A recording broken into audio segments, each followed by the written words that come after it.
Good morning students. हमने prospectus किया था जो थर्ड मेन डॉक्यूमेंट था कंपनी का। अब उसका हम करेंगे form and contents of prospectus, प्रविवरण का स्वरूप तथा विषय सामग्री। जिस तरह से हमने मेमोरेंडम ऑफ एसोसिएशन और आर्टिकल ऑफ एसोसिएशन की विषय सामग्री या कंटेंट्स के बारे में पढ़ा था, वैसे ही इसकी भी प्रोस्पेक्टस की भी विषय सामग्री यानी कंटेंट्स हैं। तो क्या क्या लिखा होता है इस प्रोस्पेक्टस में?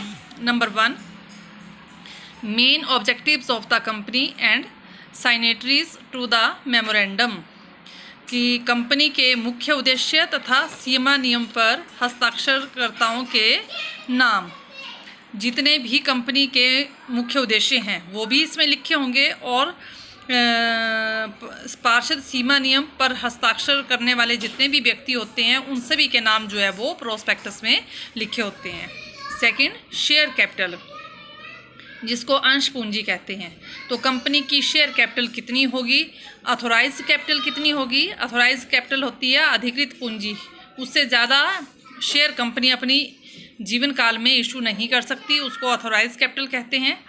तो इस तरह से कंपनी की कितनी शेयर कैपिटल होगी, कितनी ऑथोराइज कैपिटल होगी, और कितनी कैपिटल जो है वो या कितने शेयर जनता को इशू करने हैं, पब्लिक को इशू करने हैं, वो सारा कुछ भी प्रोस्पेक्टस में लिखा होता है।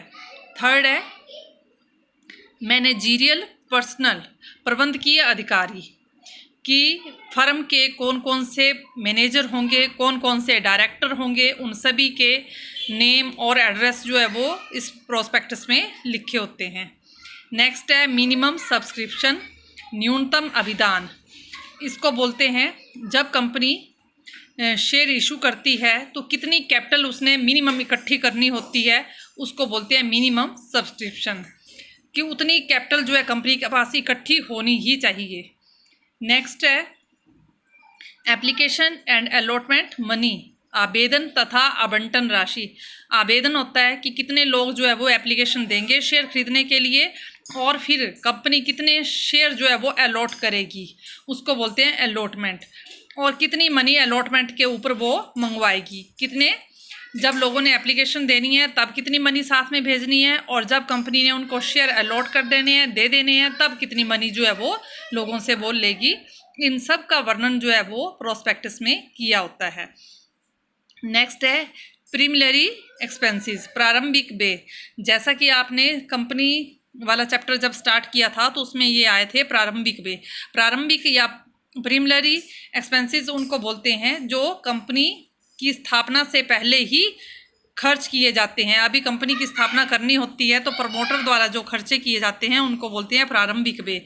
वो कितने करने हैं, किस सीमा तक करने हैं, वो सारा कुछ इसमें लिखा होता है प्रोस्पेक्टस में।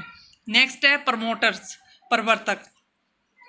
कंपनी के प्रवर्तक कौन कौन हैं, उनके क्या नेम है, एड्रेस हैं, और उनका हिस्सा कितना होगा कंपनी में, वो सारा कुछ प्रोस्पेक्टस में लिखा होगा।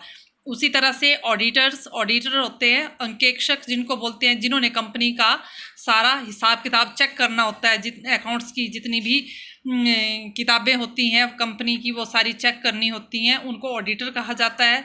तो वो कंपनी के कौन कौन से ऑडिटर होंगे, उनके नेम और एड्रेस जो है वो इसमें लिखे होंगे, और कब उन्होंने कंपनी का निरीक्षण करना होता है, ये सारा कुछ इसमें मेंशन किया होता है। लास्ट पॉइंट है time and place of inspection, निरीक्षण का समय व स्थान। जब कंपनी ऑडिटर ने जब कंपनी का ऑडिट करना होता है तो किस समय पर करना है और किस स्थान पर करना है, ये सारा कुछ जो है वो इसमें वर्णन किया गया होता है प्रोस्पेक्टस में, एटसेट्रा। इसके अलावा और भी बहुत सारी बातें हैं जो प्रोस्पेक्टस में लिखी होती हैं। तो इसको कहते हैं प्रोस्पेक्टस या कंटेंट्स या इसकी विषय सामग्री। तो ये थर्ड मेन डॉक्यूमेंट था कंपनी का। अब कई कंपनियां प्रोस्पेक्टस इशू करती हैं, और कई जो कंपनियां प्रोस्पेक्टस इशू नहीं करती उनको इसके स्थान पर एक और चीज़ इशू करनी पड़ती है, जो अब मैं कल बताऊंगी, और उसी के साथ ये फिर चैप्टर जो है वो आपका फिर ख़त्म हो जाएगा, फिनिश हो जाएगा।